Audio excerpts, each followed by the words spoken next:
Hello dear LabSuite users! In this short video I would like to share with you the updates that we've made with LabSuite checkout process. We gathered tons of valuable feedback from you, and as a result, this is how LabSuite was improved. This is the vendor's catalog screen, and I would like to search for ibuprofen.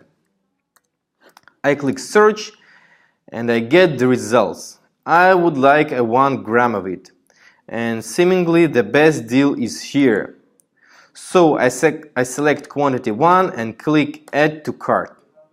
The first update is that every time you click add to cart you get this beautiful drop down which has the summary of all the items you have in your shopping cart. This time we have ibuprofen and ethanol that we added earlier. I click view cart and get to the shopping cart itself. The second change is that we have beautiful structural formulas for chemical reagents. I click proceed to checkout and I get to the step 1 screen. Step 1 is all about the communication with your vendor. It has two options. Both options notify the vendor and send an email message to the supplier. The first option says, I'm planning to order this item. Please wait for an actual purchase order from my procurement department. The second option is about using the prepaid balance. It says, please process this request as an actual order using the prepaid balance. In both options, I can change the text according to my needs. However, these are the reasonable defaults that fit most of the cases. If I don't want to notify the supplier, I can skip this step.